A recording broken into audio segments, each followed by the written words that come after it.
Okay, well, welcome back everybody to lecture 3 of 5 by Peter Brandon on Lorentzian polynomials. Go ahead, Peter. Thank you. So I'll start again with a recap. We started to talk about this notion of M convexity, which applies to set of vectors with non-negative integer coefficients. So this should be seen as a generalization of the basis exchange axiom for a matroid. So it is some kind of convexity because it says if we have two vectors in our set of vectors and they differ in some coordinate, say alpha is greater than beta in that coordinate, then we can find an index where beta is greater than alpha, and we can move in the direction from alpha to beta. So starting from alpha, we can find a path to beta. So it's a nice convexity property. Peter, I asked this last time, but why should we have the other direction pulled down? This is one direction from alpha to beta. Yes. Why should you follow? Why should the other one follow? So it's so there's actually a symmetric one that follows that you can actually increment beta to. So this is also called the strong or the symmetric exchange axiom for matroids, and this is equivalent. It's not hard to prove, but it requires proof, I guess. So one is enough. Yes, one is enough. Okay, thank you. And then as for matroids, we have a notion of contraction, and this is just that when we can, we subtract in the ith coordinate, or in the So EIs are the standard basis vectors. So this can only be done if alpha I is greater than 0.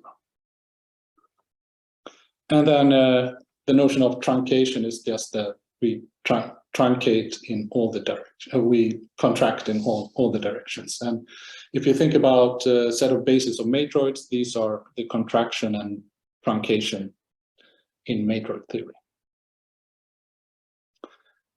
And using this exchange axiom, it's not hard to see that these contractions and the truncations preserve the property of being M convex.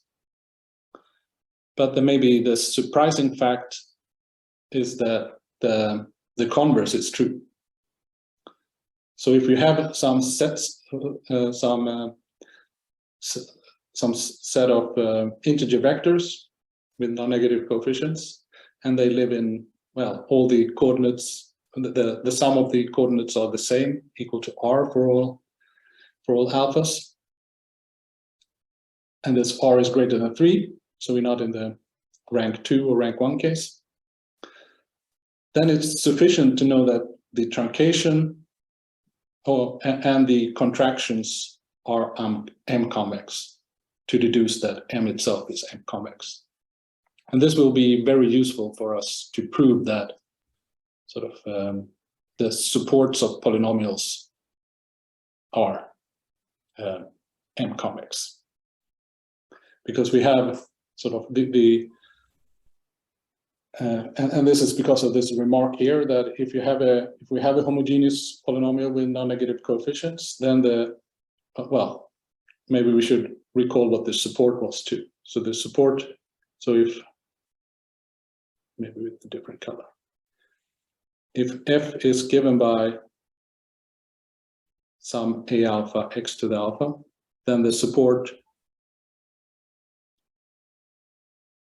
of the polynomial is just the indices alpha or vectors alpha such that a alpha is non-zero.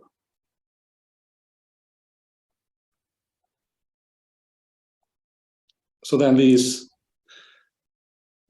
contraction and truncation are almost designed for this property to hold, that the support of the derivative in the ith direction is the contraction of the support of f. And if we have some vector with positive coefficients and we take the directional derivative, then the support of the directional derivative is the contraction of the support. And this is just by definition, if you think about it. Peter? Yes. In your lemma hints that if you go back to the very definition at the beginning of M convex sets, then it implies that the alphas and betas are homogeneous. Yes, and this this M convex property implies, well, since we can always go from alpha to beta, and along this path the sum is constant, right? So this means that all the members of your M convex set have the same sum. Right. Thank you. So this is a good observation. So then we may now prove this by sort of different methods. This theorem by Choe, Oxley, Sokol, and Wagner from 2004, which is a seminal paper on this connection between stability and matroid theory. And one of the main theorems there is that if we have a homogeneous and stable polynomial with non-negative coefficients, then the support is indeed M convex. And using this lemma, the proof is really neat, because we know from before that stable polynomials are closed under taking derivatives in the ith direction, and also more generally taking directional derivatives where v has positive coefficients. So this means by this remark that the supports of such polynomials are closed under taking these operations contraction and truncation. So by this lemma, it remains to consider the case when the degree is equal to 2. So we want to see what the support of quadratic stable polynomials, and we need to prove that these are M convex. And this turns out to be not very hard. And why is this? Why? Well, we had this property. Okay, so by previous lecture,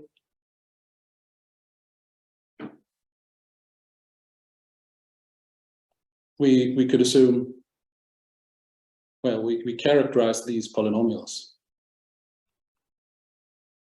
So we may assume that f of x is this x transpose ax, right, where a is symmetric, non-negative coefficients.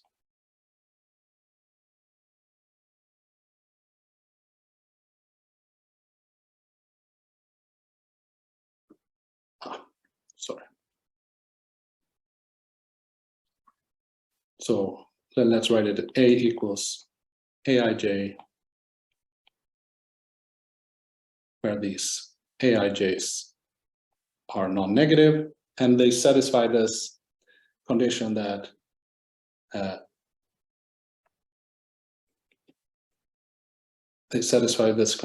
if you take x transpose ay squared, then it's greater than or equal to x transpose ax times y transpose ay.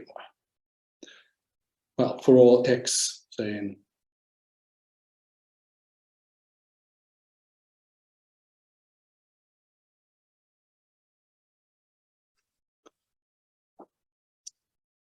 okay, so this was one of the characterizations of stable quadratic polynomials.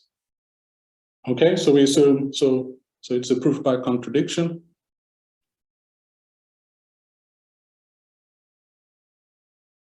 So we assume that alpha, say, equals ei plus ej, since this is a quadratic polynomials, all the elements in the support are given by sums of two standard basis vectors. So suppose that these violate this exchange axiom. Then it's easy to check that we cannot have any common coordinates, because then it's easy to see that we wouldn't have a violation. So we may assume that we have no common indices. So the I could be equal to j, but the set ij should be disjoint from k. Okay, so now we set x equals ei plus some t ej, where t is some number to be determined, and y equals ek plus el. And we shall see what we get for these. So x transpose ay, what do we get? Well,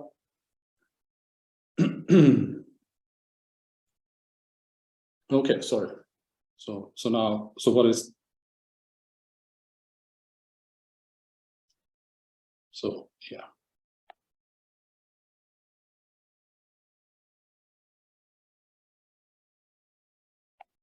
So I forgot to. So this exchange axiom now, what does it say? Well,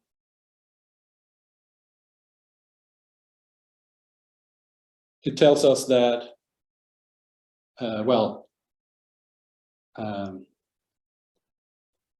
let's say alpha minus. So since the exchange axiom should fail, so this means that alpha minus ei plus ek cannot be in M, and this is ej plus ek. So this should not be in M, since we have a violation of the exchange axiom. So we should have not exchange axiom, I guess. And also ej plus el should not be in M. And now we can compute these x transpose ay. What is that? Well, we use these two facts to. So the only thing that remains when we compute x transpose ay is, I guess, aik plus ail. Since these, since for example,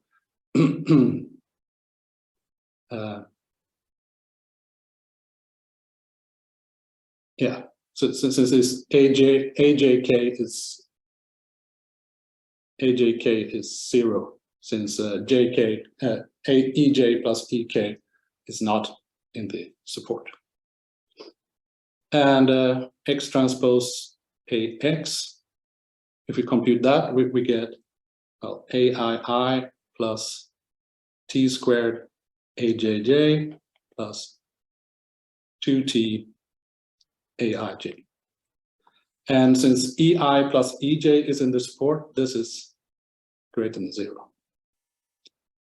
And now y transpose ay is similarly akk plus all plus 2akl, and akl is non-zero since ek plus el is in the support. But now we can see that x transpose ay, it has no dependence on t, but x transpose ax has a dependence of t. So when t is sufficiently large, say it goes to infinity, then the right hand side, the right hand side of this of this dominates. And this cannot happen. So this is then a simple proof of this, well, using this lemma R, we can deduce this quite neatly, that the support of any homogeneous and stable polynomial is, well, its support is M-convex. Okay, and this leads to then an obvious question, which was stated by Joey, Oxley, Sokol, and Wagner, that which matroids are supports of stable polynomials, or which M-convex sets, but maybe the most interesting problem is to look at matroids in this setting. And one can prove, we saw before, that if you're representable over C, then indeed then you are the support of a stable polynomial. But for example, the Vamos matroid, this is a matroid which is not representable over any field, or not representable in any nice way. But still, it is the support of a stable polynomial. So it is represented by a stable polynomial. And this fact could actually be used to construct counterexamples to this generalized Lax, to this generalized Lax conjecture for more than two variables. But I won't go into that. So, but it's a useful property, I guess. And one can, to the negative side, one can prove that no projective geometry is the set of basis of a stable, is the support of a stable polynomial. So the simplest case is the Fano matroid. And also that no binary non-regular matroid. So it's a sort of widely open which matroids are supports of stable polynomials. But it's a sort of novel way of representing matroids. Okay. So finally, we get to the definition of a Lorentzian polynomial. And I would like to give us a motivation for it, these from geometric inequalities and inequalities satisfied by convex bodies. So already Minkowski know that if you're given convex bodies in RD, and you want to compute the volume of a Minkowski sum. So this is just pointwise addition. So we take we dilate K1 by X1, and then we take pointwise addition. Then the volume of the Minkowski sum can be expressed as a polynomial, and these coefficients that you get here are non-negative. And they call them mixed volumes. And they satisfy this strong log concavity property that's called the Alexandrov-Fenkel inequalities, which say that which is this log concavity property here, that if this mixed volume squared is greater or equal to the product of the two where the two first volumes coincide. And we shall see that we can sort of define these C Lorentzian polynomials by mimicking this construction. So for any, well, if we fix now some homogeneous polynomial of degree D, and we look at some vectors that we are interested in Rm, and we want to sort of restrict our polynomials to these vectors. So we look at this sort of frame instead. So it's a linear change of variables. And if we want to, of course, if we want to look at the Taylor coefficients of this polynomial, well, we get some similar expansion. It's just the Taylor expansion, I guess. And well, what we get here then are the sort of the mixed derivatives instead. Okay, so now we want to define what a C-Lorentzian polynomial is. So first define what C is. So C could be any cone, convex cone,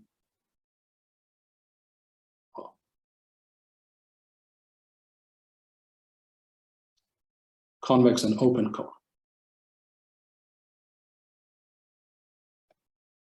So it's a convex and open cone in Rn. So it could be the positive orthant, or it could be the Lorentz light cone, or it could be a polyhedral cone or whatnot. And then we define, so this polynomial f, which is homogeneous of degree d, is called C-Lorentzian if for all then vectors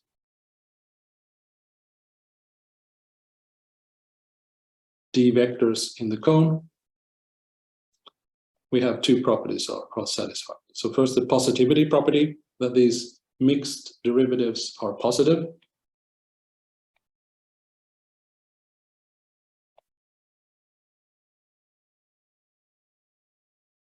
And then we also have some Alexander-Frenkel type inequalities. But now for these, well, it's just a sort of mimicking the Alexander-Frenkel inequalities for mixed volumes.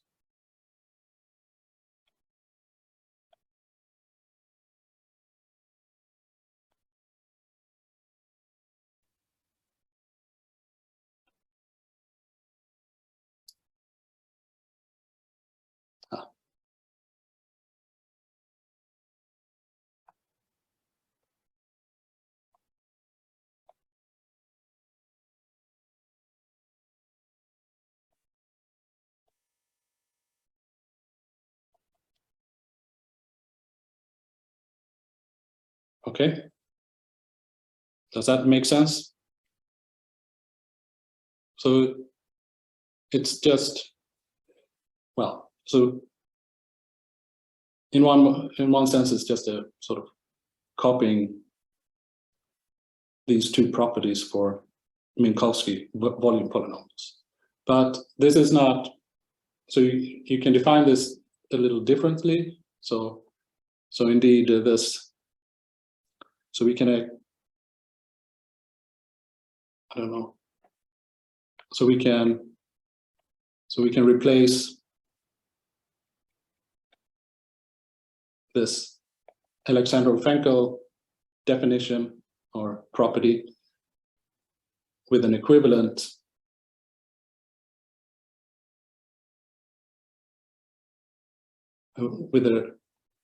condition, namely this Lorentzian condition that says that well, the Hessian. Well, Peter, in the AF on the right, you have dv1, dv1, dv2, dv2. What does that correspond to up above? Yeah. So here we have. Oh, I see. Yeah. Okay. Never mind. So here, yeah. So we should, yeah. So here we repeated. Oh, I don't know what. Okay. So here we repeated the first convex body, and here we repeated the second one. So this is sort of an exact analog. But it turns out, and it's not hard to see that this Alexander-Frenkel property can be replaced by some Lorentzian property, which says that the Hessian of, say, dv1, so if we differentiate down to quadratic, since we've done it d minus 2 times here, so then we will get a quadratic polynomial, and then the Hessian of this should always be has exactly one positive eigenvalue.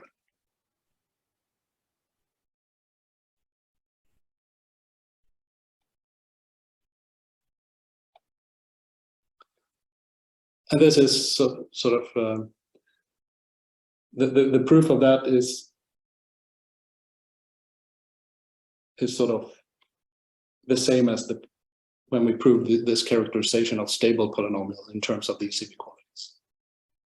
So it's not hard to see, but I will go through the details. We will. Yes. What you have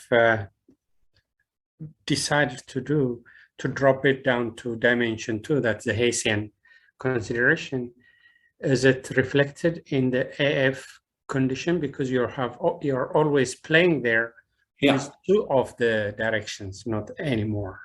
Yes, so it is reflected here because this so this is where you differentiate it down to a quadratic, right?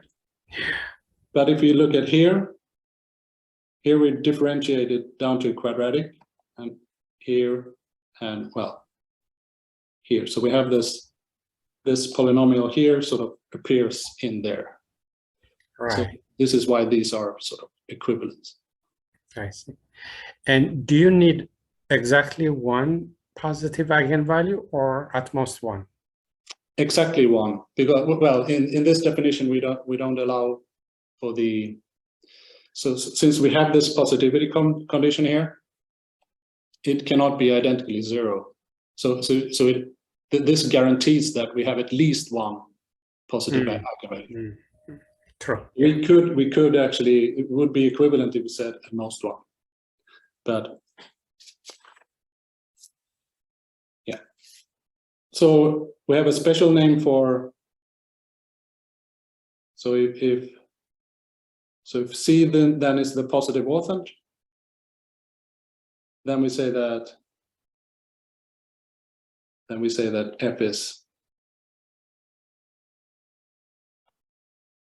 F is plainly Lorentzian.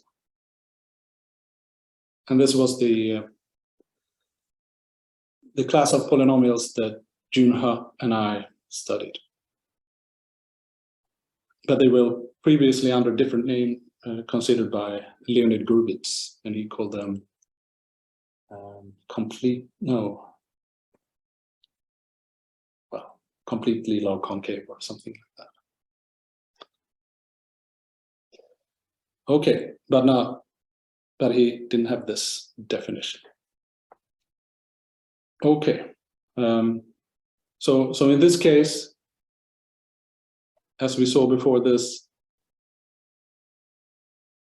condition L is equivalent to that which we saw before, that this is stable.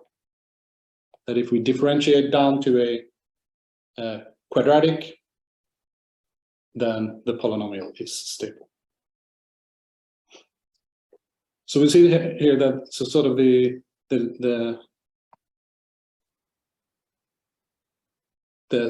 central feature in, well, the central feature in this Lorentzian property is that it's sort of designed to,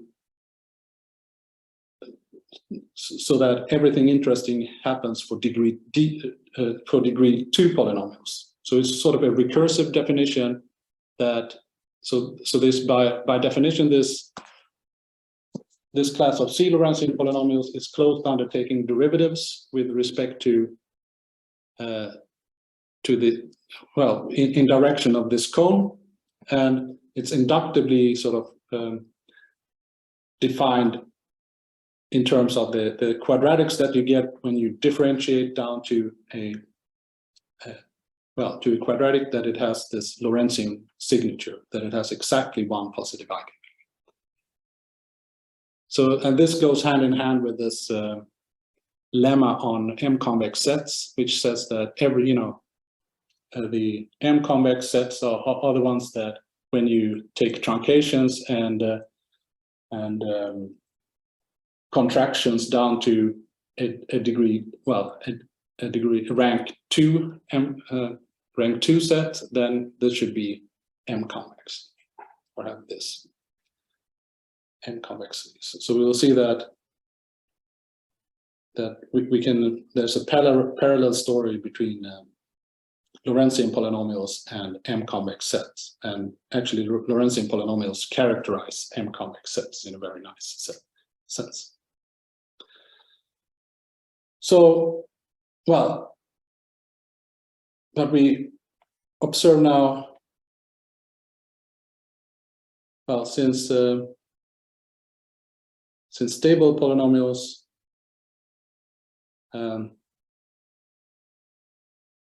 are closed under directional derivatives.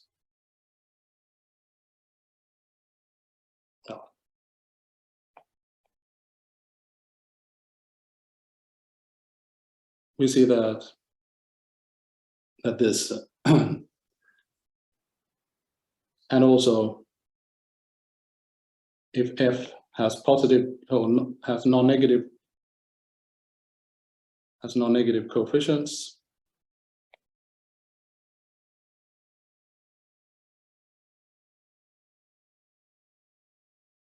then of course this if we take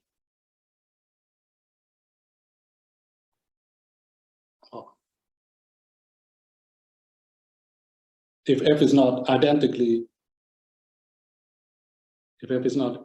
zero, then we will have this positivity, since well, these have positive coefficients. So in every step, this, yeah.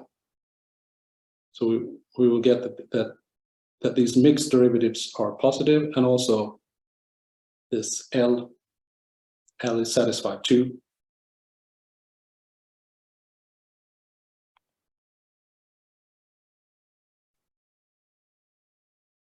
Is stable again, since this class is closed under taking the directional derivative in the positive orthant. So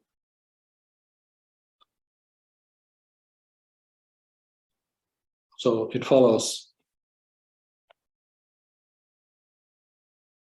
directly that stable polynomials or homogeneous stable polynomials are Lorentzian.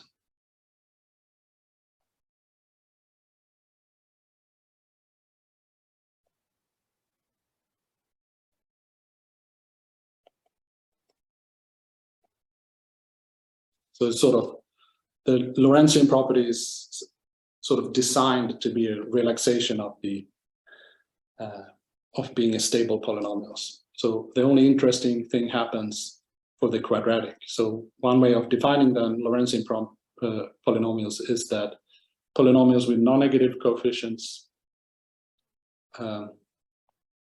such that when you differentiate down to a quadratic using vectors in the positive orthant, then you're always a stable polynomial. Okay. So we have a lot of other interesting examples. So we saw that stable homogeneous polynomials are Lorentzian, and it's not hard to see that if we look at the determinant, and so the determinant is a polynomial on say the space of symmetric matrices, and since we have this that characteristic polynomial of a symmetric matrix has only real eigenvalues, it follows that this determinant is C Lorentzian, where C is the set of all positives, positive definite symmetric matrices. And almost by definition, as we saw, these Minkowski volume polynomials are Lorentzian too, because this is how we define them. our motivating example for Lorentzian polynomials. But we can have examples from algebraic combinatorics too. So normalized Schur polynomials and Schubert polynomials are Lorentzian. And there's a, if you're interested in this, there's a large family of conjectures on which, about families of polynomials that should be normalized Lorentzian. So there's like key polynomials, and there's a very large families of conjectured Lorentzian polynomials. And they tell us a lot about the combinatorics of these polynomials. And as we shall see later, that various other matroid polynomials turn out to be Lorentzian too. Okay. So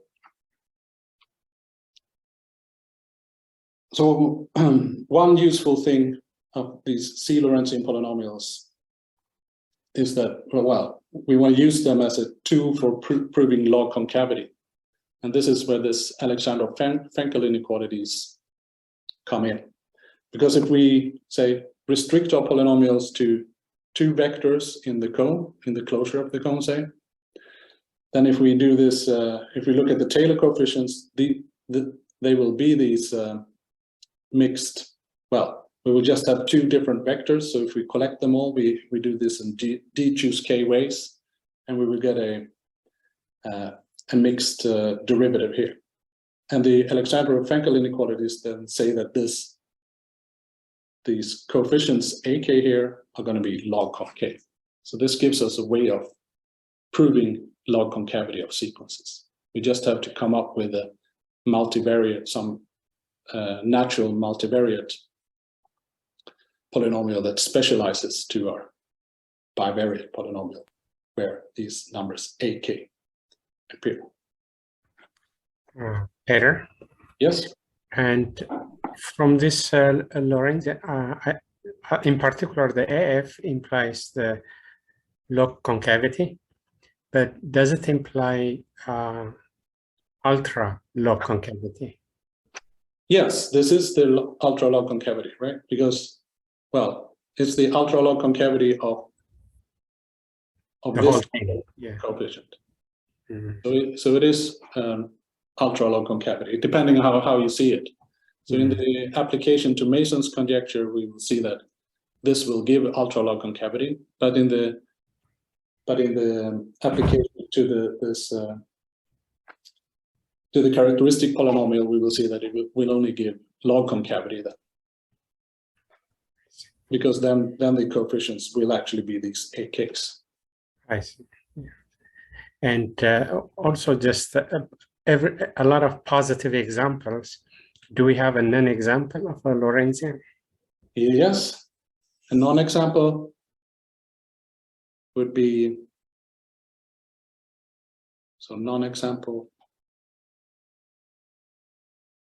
would be, for example, x cubed plus y cubed. And this is because, well, I will actually give, from the definition, it's not clear that this is a non-example, but we shall see that later. Okay. Because we will actually characterize Lorentzian polynomials in a very neat way.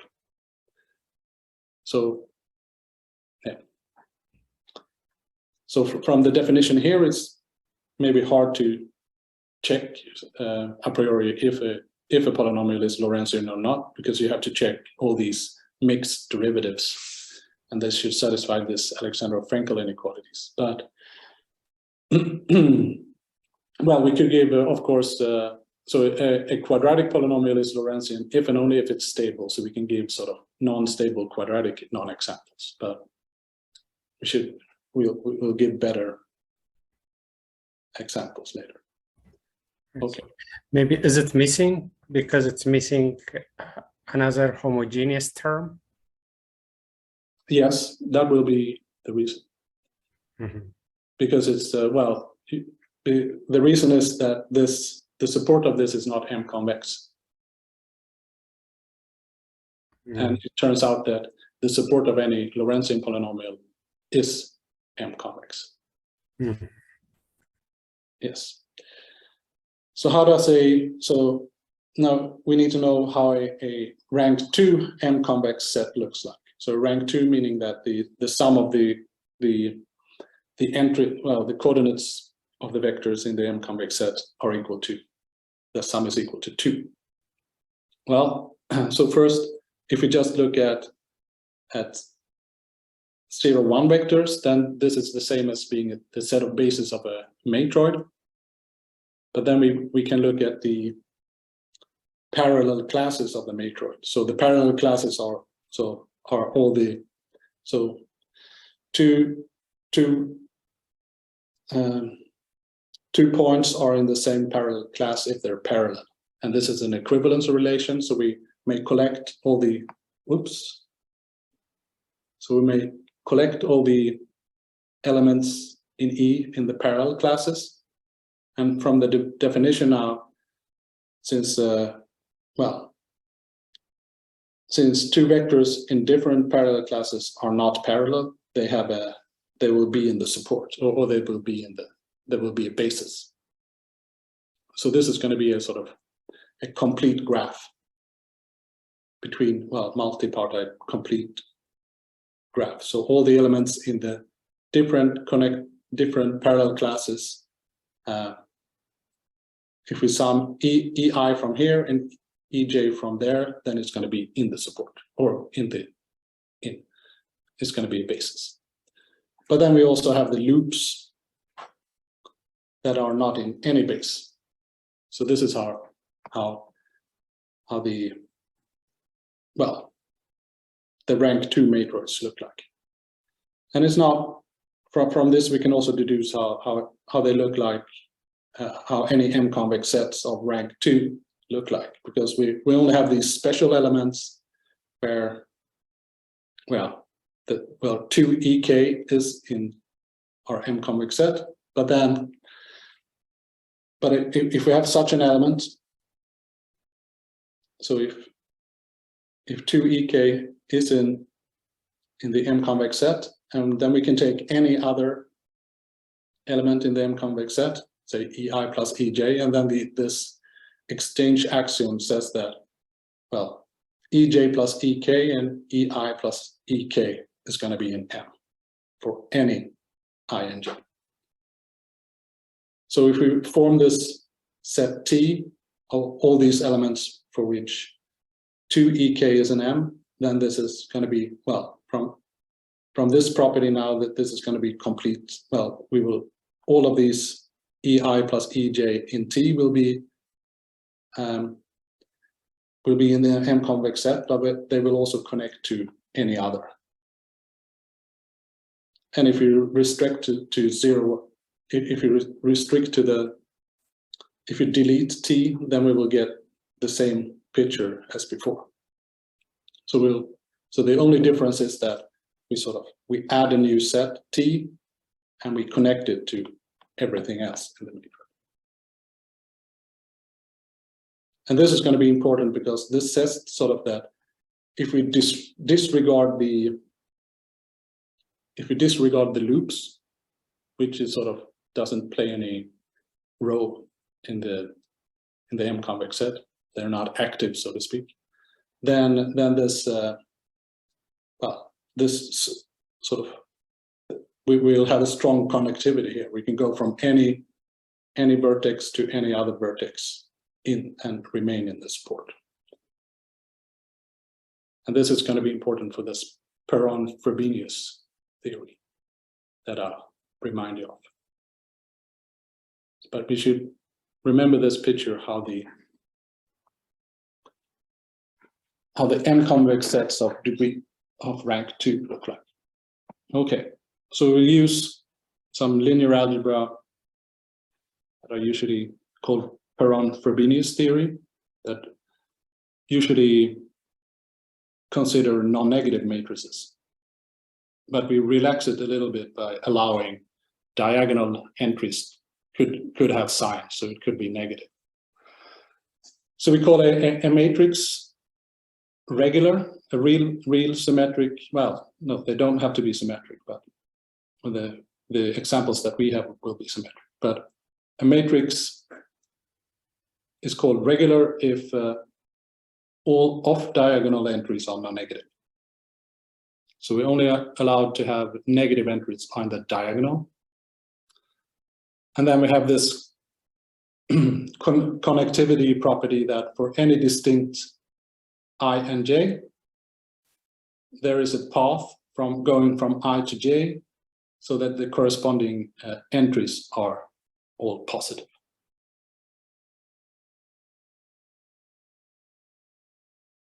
Okay. So this then the Frobenius theorem says that if A is a regular matrix, then it has a unique eigenvector whose entries are all positive, and the corresponding eigenvalue to this eigenvector is simple and is the largest eigenvalue of it. And yeah. And this is usually applied to matrices who have only non-negative entries, but since we're only interested in sort of, well, we can always add some large multiple of the identity to our matrix to get a matrix who's all with all entries non-negative. So Frobenius theory applies to this situation too. Okay, so now we come to this one sort of crucial technical lemma that will allow us to characterize Lorentzian polynomials. But since it's quite technical, I won't go through the proof, but I've written a detailed proof here in the notes if you want to have a look at it. But we certainly want to see what it states. So it gives a way of proving sort of by induction that, so we're going to be interested in polynomials whose Hessians have exactly one positive eigenvalue, because this is what defines Lorentzian polynomials. And this Bochner method gives us a way of proving this by induction using Frobenius theory. So what does this say? So we're interested in some polynomial f. So it's going to be homogeneous of, say, degree d greater or equal to 3. And we're interested in its Hessian at some point x. So then if and we can prove this sort of by induction or by the same property for the derivatives by, yeah. So if first the Hessian of f at x is regular, so this is a weaker property than being M convex or something like that. So if we know at least that it's regular, so it's off diagonal entries are non-negative, and we have connectivity of the sort of non-zero coefficient, non-zero entries. So if the Hessian is regular, and we have that, well, the derivatives at the point x is positive, and now the crucial point is that the Hessians of the partial derivatives at x has exactly one positive eigenvalue. Then we can actually prove that the Hessian of f itself has exactly one positive eigenvalue. So the message to take home of this is this gives us sort of if we have some class of polynomials that are closed under taking derivatives, then we can use this Bochner method to prove that all these polynomials in this family have Hessians with exactly one positive eigenvalue. Because, well, we only need to prove it for degree equal for quadratic polynomials then, because if it's not, if it's of higher degree, we can use this Bochner method, which applies to cubics and higher degree polynomials. So this gives us sort of the tools to prove things by induction, if we know that the quadratics are nice. Okay, but I won't prove this, but here's the proof if you want to see it. But I've stated it here again. But I want to use this. Here it is. I want to use this Bochner method to give a proof of this, one of the main theorems then by Ha and myself, that if we have a, well, so this is a characterization of Lorentzian polynomials by two conditions. So we take any homogeneous polynomial of degree d, then f is Lorentzian if and only if two conditions are satisfied. So the first condition is a very combinatorial one. So it just says that you have to check that the support is M convex. And this is not, well, this is usually given for free from the problem at hand. But sometimes it's not. And the other condition is that, well, sort of that we only have to check coordinate directions. So we only have to check that if we take derivatives with respect to coordinate, so this is the ddx I1. So if we take a sequence of derivatives in coordinate directions so that we get a quadratic, then it has at most one positive argument. So why is this useful? Well, usually, so we can then sort of apply this to combinatorial problems where we know that we have a family of polynomials that are close to undertaking derivatives. And we can check, and if we know that the supports are M convex, usually when they come from macroid theory, it's evident that the support is M convex. So then it suffices to check that the quadratics in this family are Lorentzian, to prove Lorentzian. So this is a very useful theorem, which I will. Do you, Peter, do you expect your functions to be positive coefficients in the last year? Here? Yeah, the polynomials. Oh, yes. So they should have non-negative coefficients too. Yes, thank you. Yeah. So we add it here.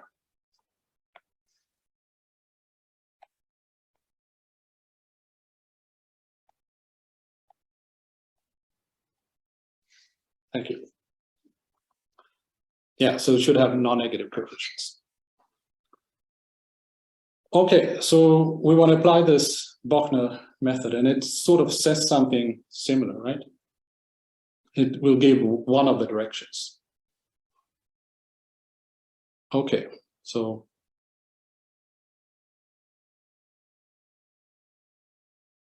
proof of this theorem.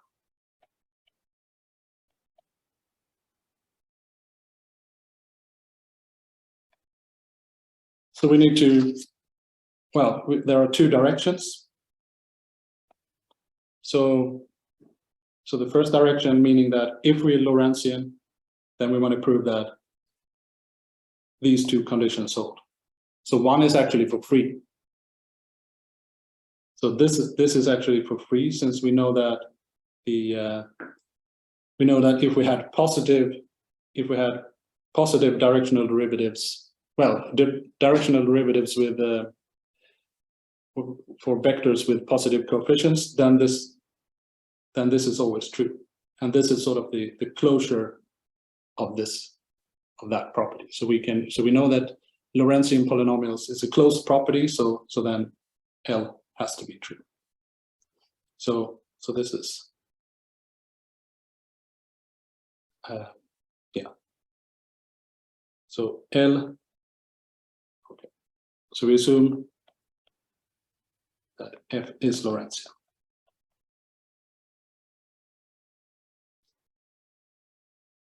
Then, by definition, this then dB1, dBd minus 2F, and the has Hessian with exactly one positive eigenvalue. But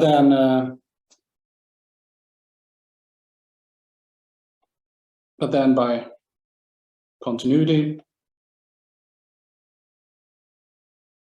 if we take, well, di1, di2 to did minus 2F is either identically zero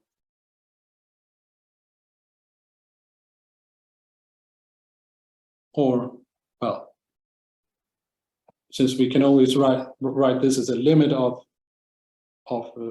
corresponding polynomial with directional derivatives with positive coefficients, so by continuity it will be either identically zero or has exactly, or at most one. At most one positive eigenvalue. So this gives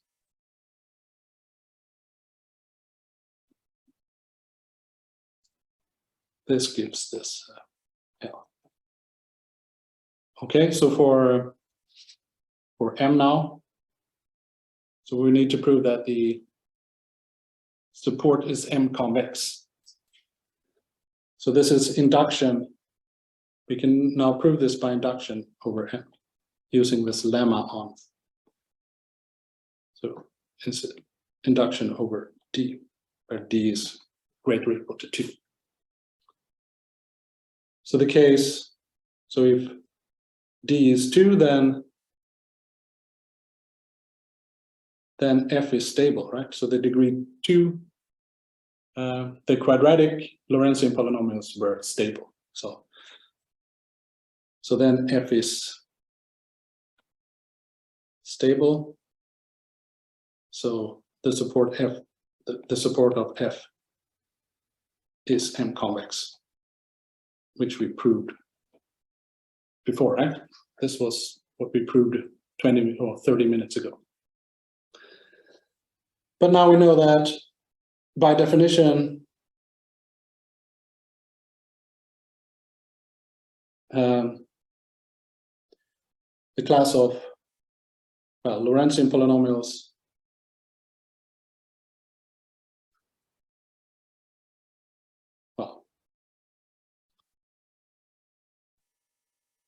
Lorentzian polynomials are closed under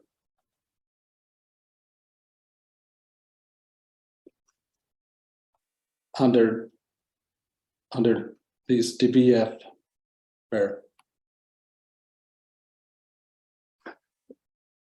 V is in the positive orthant, but one can see that the Lorentzian property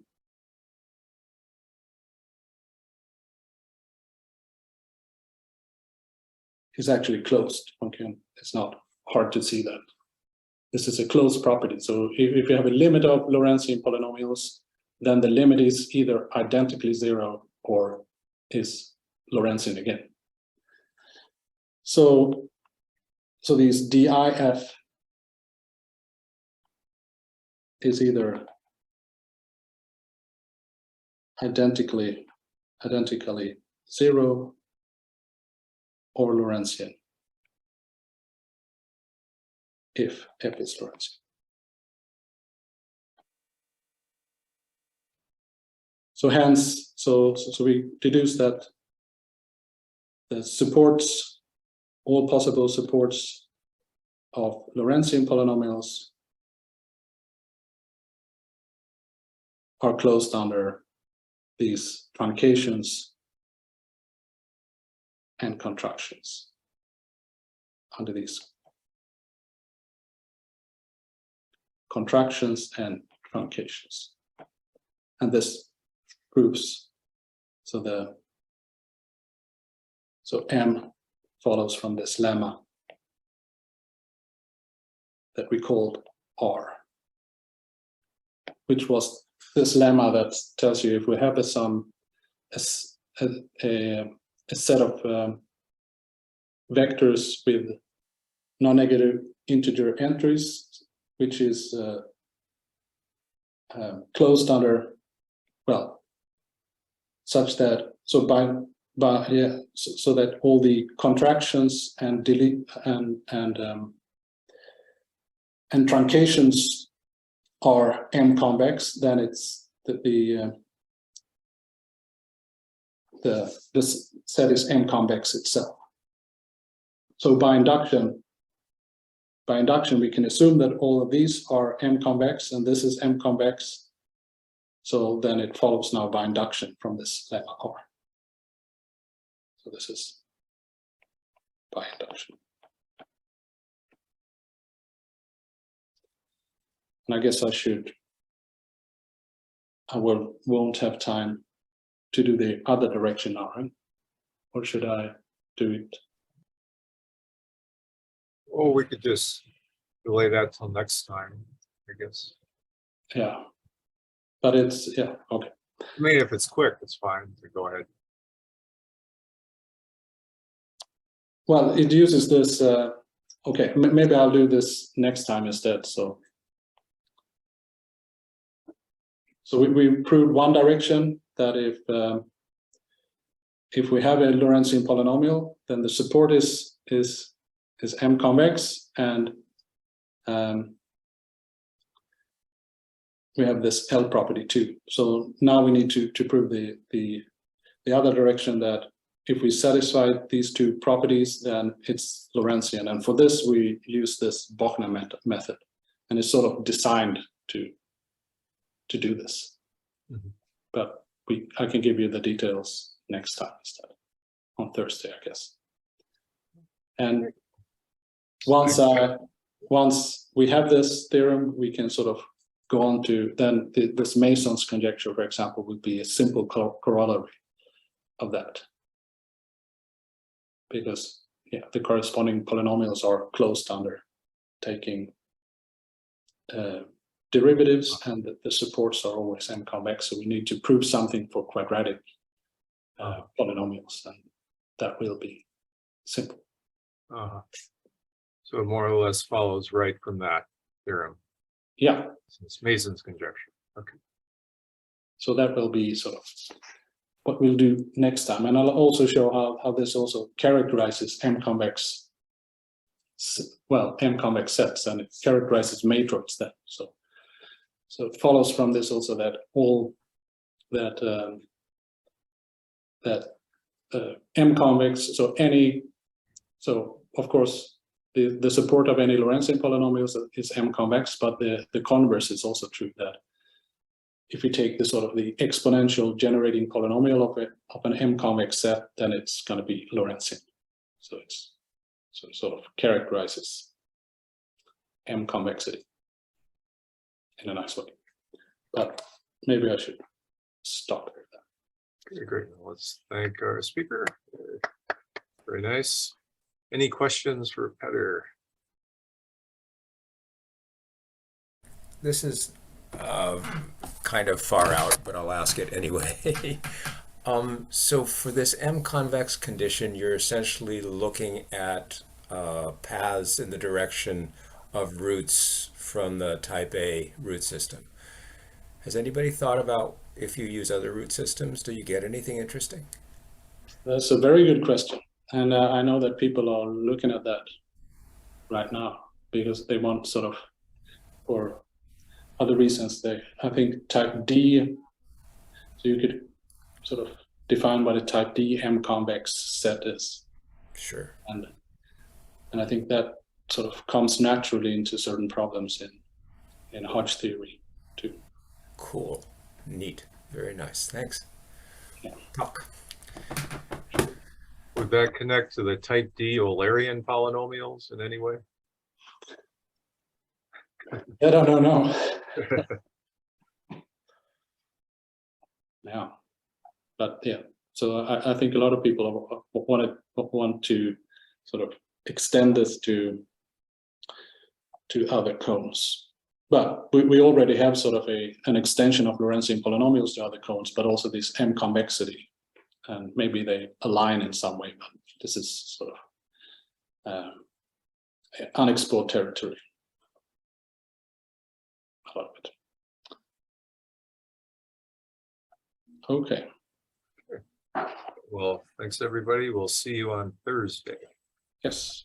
Thanks a lot.